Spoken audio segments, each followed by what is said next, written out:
Hi everyone. I could tell something was different the moment she walked through the door. Stephanie had just come back from her work trip to Seattle, 3 days of conferences, networking, and according to her, long, exhausting meetings. But she didn't look exhausted. She looked radiant. She stepped into our home with a bounce in her step, dropping her suitcase with an exaggerated sigh. Her eyes sparkled as she ran a hand through her hair, smiling to herself like she was reliving a memory she didn't want to share. And that's when my stomach clenched. I've been married to this woman for 8 years. I know her. I know the way she drags herself inside after long flights, the way she complains about overpriced airport food, the way she collapses onto the couch with a groan, demanding a foot rub. But this wasn't that. This wasn't her. Stephanie was practically glowing. "Hey babe," she said, leaning in to kiss me. I let her, but my mind was already racing. Something was off. She smelled different.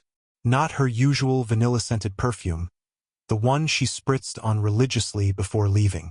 This was something sharper, muskier, a scent I didn't recognize. I should have asked about it right then. I should have pressed her, should have demanded to know what had her grinning like she just won the lottery. But instead, I let it slide. I told myself I was imagining things. That was my first mistake. I tried to shake it off. Maybe I was overthinking. Maybe she really did just have a great trip. But little things started adding up. She was glued to her phone that night, texting someone with a smirk she tried to hide. When I casually asked who it was, she shrugged. Just work stuff. At dinner, she hummed to herself, eyes distant, fork poking at her food like she was somewhere else entirely. She barely asked about my week, something she always did. Then, as we got into bed, she turned away from me quicker than usual. No exhausted cuddle, no mindless scrolling together, just distance. And that's when it hit me. She wasn't just happy. She was somewhere else in her head, with someone else. I just didn't have proof. The next morning, I watched her pack for work like nothing had changed. She moved around the room, humming again, that same distracted smile on her lips. But then, she reached for her coat, and something fell out of the pocket. A hotel key card. Not just any key card. One from a luxury hotel, the kind her company would never pay for. I stared at it, heartbeat pounding in my ears. She froze for half a second, just long enough. Then she snatched it up and laughed. "Oh, that must be from the lobby. I probably grabbed it by accident." Her voice was too casual, too smooth. I forced a smile. "Yeah, probably." But I knew. I didn't say anything. Not yet. Instead, I waited, observed, let her dig her own hole. That night, while she was in the shower, I checked her suitcase. Everything looked normal except for one tiny detail. Her favorite black lace set was missing, the one she only wore on special occasions. I checked our laundry hamper. Not there. I checked her usual drawer. Empty. She hadn't worn it here, but she had packed it. And suddenly, her work trip started making a lot more sense. At this point, I didn't need a confession. I already knew. But knowing wasn't enough, I needed proof. Solid, undeniable proof. So I waited. Stephanie had been acting normal, well, as normal as someone hiding a secret could. She still hummed when she thought I wasn't looking, still smiled at random moments like she was reliving something she didn't want me to know about. But I had a plan. That weekend, while she was out running errands, I grabbed her laptop. She rarely used it at home, preferring her phone, but I knew she logged into her email occasionally. It wasn't hard to guess her password. And just like that, there it was. A reservation confirmation. The same luxury hotel from the keycard. 2-night stay. For 2 guests. I stared at the screen, bile rising in my throat. It was one thing to suspect. It was another to see it in black and white. But it got worse. Further down, an email thread. A name I recognized immediately. Ryan. My best friend. The messages weren't explicit, but they didn't need to be. "I can't wait to see you again. Last weekend was amazing. I keep thinking about our time together." That was all I needed. All the little signs, her glow, the missing lingerie, the secret of texting. It all made sense now. She hadn't been at a work trip. She'd been with him, and she'd come home beaming because of it. She thought she got away with it. She had no idea what was coming. I didn't explode, didn't call her out right away. That's what she expected. Instead, I played dumb, acted like the oblivious husband, smiling at her like nothing was wrong. She had no clue I'd already seen the emails, no idea I was carefully laying the groundwork. I needed her to feel safe. That's when I came up with the perfect plan. One night over dinner, I casually mentioned that I wanted to throw a small backyard party, just a get-together with close friends. Nothing big, just some food, drinks, laughter. She smiled. That sounds nice. Who are you inviting? I shrugged. The usual. You, me, some of my buddies. Oh, and Ryan and his wife. It's been a while since we caught up. I watched her closely. The way she froze for a fraction of a second. The way she quickly reached for her wine glass, sipping just a little too fast. The way her fingers tensed around the stem. But she forced a smile. Yeah, that sounds great. I knew she'd run to her phone the second I wasn't looking. Probably to warn him. But it didn't matter. Because the trap was already set. She thought she was in control. She thought I was still in the dark. But she had no idea. I was about to burn their world down. The night of the party, everything was set. Drinks were chilled, lights strung up, music playing at the perfect volume. It was the kind of gathering that felt warm, intimate, exactly what I needed. Stephanie had dressed up, a little more than usual. I could tell she was on edge, laughing too hard at jokes, keeping her glass full. She hadn't said much about Ryan coming, but I knew her well enough to see the tension in her shoulders. Then he arrived. Ryan strolled in like nothing was wrong, like he hadn't been sneaking around with my wife behind my back. His wife, Emma, was with him, smiling, oblivious, holding his hand like she was proud to be next to him. I almost felt bad for her. Almost. I played the perfect host, clapping Ryan on the back, pouring him a drink, pretending everything was just fine. Stephanie kept glancing at me, searching my face for any sign that I knew. She found nothing. The night went on and I let them get comfortable. Let them think they were safe. And then, just when the laughter was flowing, when the atmosphere was just right, I pulled out the envelope. The one with the hotel confirmation, the email prints, the undeniable proof. I stood up, cleared my throat, and smiled. Hey, guys, I actually have a little surprise. Stephanie froze. Ryan stopped mid-sip.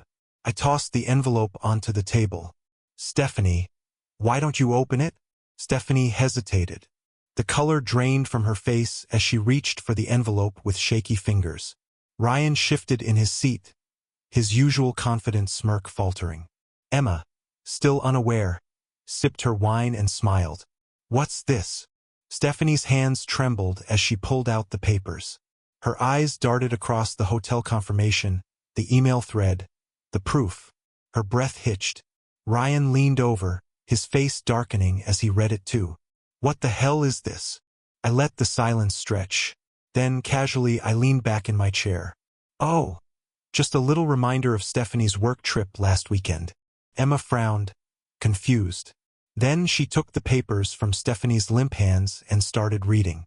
I watched as realization dawned on her face. The way her mouth parted slightly, the way she stiffened. Ryan? She whispered. Ryan went pale.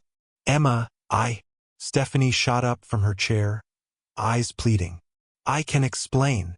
I stood too, locking eyes with her. Explain what, Steph? How you spent our anniversary weekend in a hotel room with him. Gasps from the small crowd. The music still played, but everything else was frozen in time. Emma turned to Ryan, voice shaking. Tell me this isn't real. Ryan opened his mouth, closed it. No excuse was going to save him now. I exhaled and gave Stephanie a long, hard look. You came back glowing, remember? Smiling like you had the best time of your life. I gestured to the papers. Now we all know why. She tried to reach for me, her voice cracking. Please, let's talk about this. I stepped back. Talk? Oh, I'm done talking. Then I turned to Emma, whose hands were balled into fists, and nodded. Because I wasn't the only one who had a right to revenge. Emma didn't say a word at first. She just stood there, gripping the papers so tightly her knuckles turned white. Her breathing was shallow, her face blank. But her eyes? Rage. Ryan shifted uncomfortably. Emma, just listen. Smack. The slap echoed through the backyard. Ryan stumbled back, hand on his cheek, eyes wide with shock. What the hell? Emma wasn't done. You absolute piece of garbage, she hissed, her voice shaking. While I was home taking care of our son, you were screwing around in a damn hotel? A few guests murmured, some taking quiet steps back, not wanting to get caught in the blast radius. Stephanie reached for me again, tears in her eyes. Babe, please, I made a mistake. I let out a cold chuckle. No, Steph. A mistake is forgetting an anniversary. A mistake is burning dinner. You made a choice. Over and over. She covered her mouth, eyes darting around, desperate for someone to save her. But nobody did. Emma turned to me, her voice sharper now. How long have you known? I shrugged. Long enough. Her gaze flicked back to Ryan. And you just sat there, smiling in my face, coming home to our bed after you were with her? Ryan had no answer. Stephanie had no answer. They were both exposed, humiliated, their affair unraveling under the weight of their own lies. I could see it in Stephanie's face. She realized, in that instant, that there was no coming back from this. She wasn't just losing me. She was losing everything. Stephanie looked desperate now. The reality was sinking in. There was no sweet talking her way out of this, no crocodile tears that could fix what she had done. She reached for me again, voice trembling. Please, we can work through this. I laughed, actually laughed. Work through this? Are you serious? I gestured to the crumpled hotel confirmation in Emma's hands. You didn't just betray me, Steph. You humiliated me, lied to my face, acted like nothing was wrong. Tell me, how exactly do you work through that? Her lips parted, but nothing came out. Ryan, still rubbing his cheek, turned to Emma. We should talk about this in private. Emma gave him a slow, deadly glare. Oh, now you want privacy? Were you thinking about that when you were screwing my friend's wife? More murmurs from the guests. Some had their phones out, pretending not to record, but I didn't care. Let them. Let everyone see. Stephanie was crying now, full-on sobbing, but I felt nothing. I turned to Emma. I think it's time we stop wasting our energy on them. She exhaled sharply, nodding. Agreed.